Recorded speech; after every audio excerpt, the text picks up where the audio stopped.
টানা ৬টি international cricket match হারার পর মহান বিজয় দিবসে বাংলাদেশ ক্রিকেট টিম একটি দুর্দান্ত বিজয় উপহার দিল আমাদের সকলকে। What a victory comes from the Bangladesh cricket team. Specially all credit goes to Bangladeshi bowlers. না আপনি কাকে বাদ দিবেন? শেখ মেহেদী হাসান, তাসকিন, হাসান মাহমুদ, তানজিম সাকিব, ইনফ্যাক্ট রিশাদ হোসেন সহকারে সকলকে আপনার ক্রেডিট দিতেই হবে যে উইন্ডিজের এরকম ব্যাটিং লাইন আপের সামনে তারা 147 রান ডিফেন্ড করতে সক্ষম হয়েছে। এবং special special special thanks goes to Sheikh Mehedi Hasan. সে 4 ওভারে 13 রান দিয়ে চারটি উইকেট বের করে নিয়েছে বাংলাদেশে এবং বাংলাদেশকে জয়ের একটা মোমেন্টাম সেট করে দিয়েছে প্রথম থেকেই। এখন যদি আমরা শুরু থেকে শুরু করি, উইন্ডিজ টসে জিতে বোলিং করার সিদ্ধান্ত নিলেই বাংলাদেশ ব্যাটিং এ আমরা আশা করেছিলাম যে সৌম্য সরকার এবং তানজিদ তামিম মিলে একটা দুর্দান্ত স্টার্ট দিবে, কিন্তু বাংলাদেশ প্রথম 6 ওভারে মাত্র 32 রান করতে পারে, তাও আবার তিনটি উইকেট হারিয়ে। তার মধ্যে তানজিদ তামিম, আফিফ হোসেন এবং আমার নিউ ক্যাপ্টেন বা সকলে ধরে নিচ্ছে যে ভবিষ্যতে টি-20 পার্মানেন্ট ক্যাপ্টেন হবে লিটন কুমার দাস। সো বলাই যায় যে পুর batting performance from the Bangladesh team in power play. অর্থাৎ 6 ওভারে বাংলাদেশ টিমের খুবই বাজে ব্যাটিং পারফরমেন্স ছিল বলতেই হবে। বাংলাদেশের পাওয়ার প্লেতে তিনটি উইকেটই ফেলে উইন্ডিজ বোলার আকিল হোসেন। তৃতীয় ওভারেই আকিল হোসেন জোড়া ব্রেক থ্রোনে প্রথমে তানজিদ তামিমকে বোল্ড আউট করে এবং ভেরি নেক্সট বলেই লিটন কুমার দাসকে একদমই সফট ডিসমিসালে আউট করে। লিটন কুমার দাস যে লেফট আর্ম স্পিন বোলারে দুর্বল সেটা তার ছোটবেলার কোচের কথা এবং আজকে তার প্রমাণ হয়ে গেল। এখন লিটন কুমার দাস তার এই ভুলগুলোকে নিয়ে কিভাবে সংশোধন করবে তা টিম ম্যানেজমেন্ট এবং তাকেই ফাইন্ড আউট করতে হবে। এইভাবে আর কতদিন একটা প্লেয়ারকে টানা যায় না। আমি তার ক্যাপ্টেন্সি বা উইকেট কিপিং এর দিকে এখন যাচ্ছি না, শুধু ব্যাটিং এর কথায় যদি আমি লিটন কুমার দাসকে বলতে চাই তাহলে তার ব্যাটিং খুব দিনকে দিন খুবই কনফিডেন্সলেস হয়ে যাচ্ছে এবং তাকে দেখেই মনে হচ্ছে যে তার মধ্যে ব্যাটিং এ আর কোনো কনফিডেন্স নাই।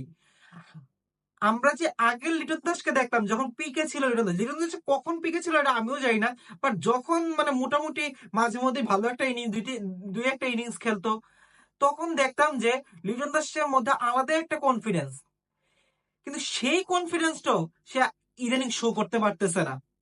তাকে দেখেই মনে হচ্ছে সে আসছে, দাঁড়াচ্ছে এবং আউট হয়ে আবার প্যাভিলিয়নে ফিরতেছে। তার ওয়াকিং স্টেপ এতটুকুই।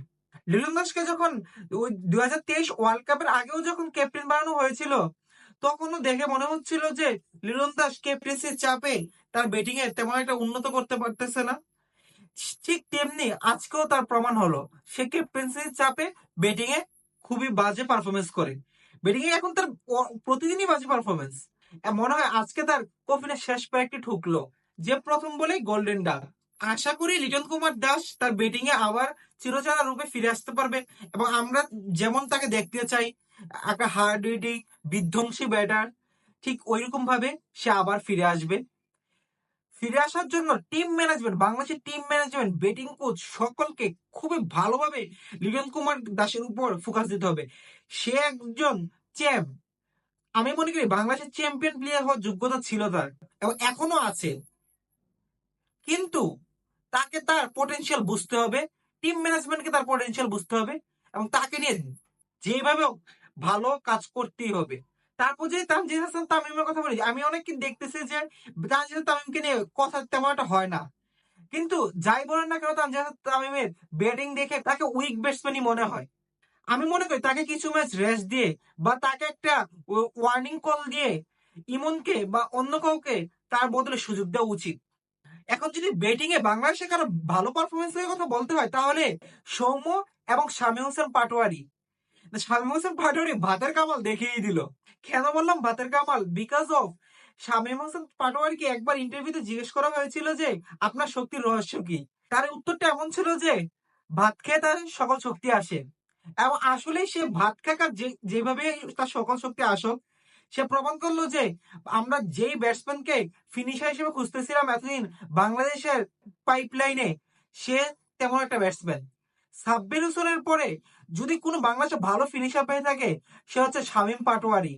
সে আজকে 207 স্ট্রাইক রেটে 13 বলে 27 রান করে আউট হয়েছে এবং তাকে প্রথম বল থেকেই মারমুখী দেখা যাচ্ছিল এবং এক বলের জন্য মনে হচ্ছিল না যে সে কনফিডেন্স লেস ছিল। প্রত্যেক বলে তার ইন্টেন্ট দেখা গিয়েছে এবং পজিটিভ ইন্টেন্ট দেখা গিয়েছে। সে যখন শেখ মেহেদী হাসানের সাথে ব্যাটিং করতেছিল তখন শেখ মেহেদী হাসান যদি আরেকটু দ্রুত বা তাকে যদি আরো কয়েকটা বড় চান্স দিত যে রানিং বিটুইন দ্য উইকেট ঠিক রেখে, তাহলে শামীম পাটোয়ারি আজকে এই ইনিংসটাকে 40-45 নিয়ে যেতে পারতো। শেখ মেহেদী হাসান 24 বলে 26 করেছে এবং তার ওই টাইমে দাঁড়িয়ে এই ইনিংসটি খুবই দরকার ছিল, কারণ শেখ মেহেদী হাসান আউট হয়ে গেলে বাংলাদেশের আর তেমন একটা বলার মতো ব্যাটসম্যান ছিলই না লাইনে। তারপর নামতো রিশাদ হোসেন। দ্যাটস ওয়াই শেখ মেহেদী হাসানের ওই সাপোর্টিং রোলটা ভালো ছিল, কিন্তু শেখ মেহেদী হাসান অনেকগুলো ডট বল কনসিড করেছে। অনেকগুলো বল দেখে মনে হচ্ছিল যে সে ইজিলি চাইলে সিঙ্গেল বের করতে পারতো, সেগুলো সে বের করতে পারেনি।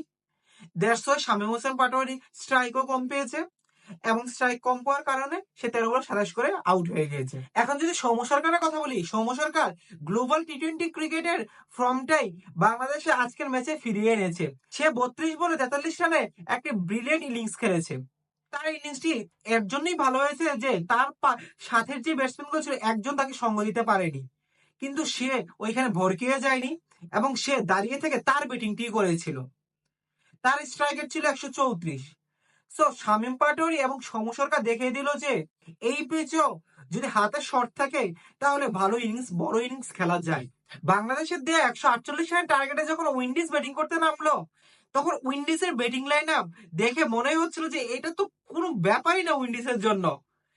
না আপনি বলেন, Brandon King, Johnson Charles, Nicholas Pooran, Fletcher, Rovman Powell, রবিনো শেফার্ড, এদের মতো ব্যাটসম্যানরা যখন একটা টিমের ব্যাটিং লাইনে থাকবে তখন আপনি কি বলবেন যে এই টিম তো অনায়াসে 148 রান চেস করবে 20 ওভারে। কিন্তু আজকে 16 ডিসেম্বর বাংলাদেশের বিজয়ের দিন, তাহলে বাংলাদেশের বোলাররা কিভাবে আমাদের একটি বিজয় উপহার দিবেন আপনিই বলুন। আমি দেখেছি বাংলাদেশে যত বিশেষ বিশেষ মুহূর্ত থাকে, যেমন ঈদের দিন, 16 ডিসেম্বর বা স্বাধীনতা দিবস, এইসব বিশেষ বিশেষ মুভমেন্টে বাংলাদেশের টিম ভালো পারফরমেন্স করে বিদেশের মাটিতে। সেটা আপনি 2019 নিউজিল্যান্ডের সাথে ম্যাচই দেখুন, বাংলাদেশে কিন্তু ঈদের দিন ম্যাচ ছিল নিউজিল্যান্ডের সাথে ওয়ার্ল্ড কাপে এবং বাংলাদেশ খুবই ভালো পারফরমেন্স করেছে। হারুক ম্যাচ কিন্তু ভালো পারফরমেন্স করেছে। আফসোস থাকলেও বাংলাদেশের পারফরমেন্স দেখে শান্তি লেগেছে।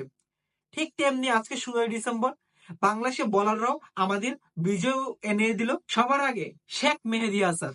শেখ মেহেদী হাসান টি-20 যে কত ভালো বোলার তা তার অলওয়েজ পারফরমেন্স দেখলে বোঝা যায়, কিন্তু সে যেরকম পারফরমেন্স করে ওই রকম ভাবে হাইলাইট হয় না অন্য বোলারদের মতো। কিন্তু আমি আজকে বলতে চাই যে শেখ মেহেদী হাসান টি-20 ক্রিকেটে বাংলাদেশ একটা ভরসার নাম স্পিন বোলিং ডিপার্টমেন্টে। সে আজকে তার 4 ওভারে 4টি উইকেট পেয়ে উইন্ডিজের ব্যাটিং পুরো ধসিয়ে দিয়েছে এবং তার 4টি উইকেট কে কে ছিল আপনি যদি শুনেন তাহলে আপনি বলবেন যে সে খুবই ভালো বল করেছে। প্রথমে হচ্ছে জনসন চার্লস, তারপর নিকোলাস পুরান, তারপরে অ্যান্ড্রু ফ্লেচার, তারপরে আবার রস্টন চেইজ। এই 4জন ব্যাটসম্যানকেই ফিরেছে শেখ মেহেদী হাসান। সে এতটা ইকোনমিক্যাল ছিল যে সে 4 ওভারে মাত্র কনসিড করে 13 রান। মেহেদী হাসানের 4 উইকেট, তানজিম সাকিবের 1 উইকেট, তাসকিনের 1 উইকেট এবং রিশাদের 1 উইকেটে 12 ওভারে যখন 7 উইকেট পড়ে যায় উইন্ডিজের, তখন বাংলাদেশের সকল সমর্থক এবং বাংলাদেশি প্লেয়াররাও স্বপ্ন দেখতেছিল যে এই ম্যাচ তো আমরা জিতেই গিয়েছি এবং কত ব্যবধানে জিততে পারি তা এখন দেখার বিষয়। তখনই বাংলাদেশের বোলারদের একটা ইমব্যালেন্স দেখা যায়। 13 থেকে 17 নম্বর ওভার অব্দি বাংলাদেশ রান কত কনসিড করে জানেন? রবিনো শেফার্ড এবং পায়েলের কাছে 66 রান 5 ওভারে। মানে বুঝতেছেন যে 30 বলে 66 রান দেয় রবিনো শেফার্ড এবং পায়েল মিলে। যখন লাস্টের 18 বলে 20 রান মাত্র লাগে তখন তো সকল ধরে নিয়েছিল যে এই ম্যাচ উইন্ডিজ জিততে যাচ্ছে একদম ইজিলি। 18তম ওভারে তাসকিন আসলো, তাসকিন মনে হয় বললো একটু থামো, এত হতাশ হচ্ছ কেন, আমি তো আছি। প্রথম বলেই রোমেরো শেফার্ডকে আউট করে দিল তাসকিন আহমেদ এবং পরের 3টি বল আলজারি জুসেফকে ডট বল কনসেপ্ট করালো লাস্টের 2 বলে মাত্র 2 রান কনসিড করলো। এই 18 ওভারে আবার বাংলাদেশের দিকে মোমেন্টাম শিফট হয়ে গেল। তাসকিন কিন্তু তার স্পেলে আগের ওভারটাই 23 রান কনসিড করেছে। তখন যখন তাসকিন 18তম ওভারে বল করতে আসলো, সকলের মনে থেকে ভয় ছিলই। আগের ওভারে 23 রান দিয়ে গেছে, এই ওভারে না কত রান দেয়া ফেলে। তাসকিন তার প্রেশারটাকে যতটুকু সম্ভব মেনটেন করে 18তম ওভারে বল করলো এবং সে সফল হলো। মাত্র 2 রান দিয়ে 1 উইকেট পেয়ে গেল। 19তম ওভারে আসলো তানজিম সাকিব। তানজিম সাকিব এসে 8 রান দিল। তো লাস্টের ওভারে উইন্ডিজে জিতে যাওয়া দরকার ছিল 10 রান 6 বলে। তো 6 বলে 10 রান হাসান মাহমুদ কি ডিফেন্ড করতে পারবে? এই নার্ভাসনেসেই অনেকের প্রেশার একদম হাই হয়ে গিয়েছিল। বাংলাদেশ যে কোনো ম্যাচ ইজিলি জিততে চায় না, তার আরেকটি প্রমাণ হলো এই ম্যাচটি। হাসান মাহমুদ যেভাবে রবেন পায়েলকে হোয়াইট করিডোরে বল দিয়ে আউট করলো, তা এক কথায় দুর্দান্ত এবং ব্রিলিয়েন্ট মাইন্ডসেট আপ। সেটা ক্যাপ্টেন লিটন দাস এবং হাসান মাহমুদের দুইজনের পরিকল্পনার একটি ফল।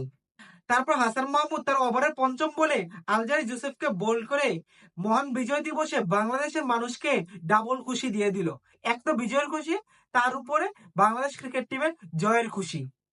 এই ম্যাচে বাংলাদেশের ব্যাটিং ছিল ডিসেন্ট এবং বাংলাদেশ টি-20 ক্রিকেটে যেমন গতানুগতিক ব্যাটিং করে আসে, ঠিক তেমনই করেছে। 150, 140, 160 এরকমই ছিল, লাইক 147 করলো আজকে। তো বাংলাদেশের ব্যাটিং যেমন ডিসেন্ট ছিল, কিন্তু বাংলাদেশের বোলিং ছিল আউটস্ট্যান্ডিং। বোলিংটা আউটস্ট্যান্ডিং ছিল, কিন্তু একটা ক্রেডিট তো লিটন দাস পাও নাই। ব্যাটিং এ যতই খারাপ করুক না কেন, তা হলো ক্যাপ্টেন্সি এবং উইকেট কিপিং। এবং লিটন দাসের যে মাথা আছে ক্যাপ্টেন্সি করার, তা আজকেও প্রমাণ হলো। আপনি যাই বলুন না কেন, লিটন দাসের ক্যাপ্টেন্সি অনেকটা ভূমিকা পালন করেছে আজকে উইন্ডিজকে হারানোর জন্য। লিটন দাস প্রত্যেকটা মুহূর্তে অ্যাক্টিভ ছিল অল ফিল্ডে।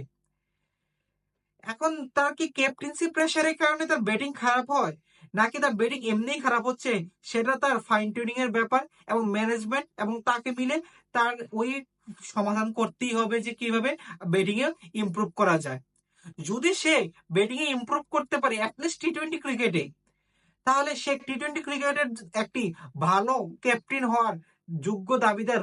সো আপনার কি মনে হয়, লিটন দাস কি নেক্সট ম্যাচে কামব্যাক করতে পারবে এবং বাংলাদেশ কি নেক্সট ম্যাচ জিতেই সিরিজ জিততে পারবে? তা কমেন্টে জানান। That's it for today. Thanks for watching.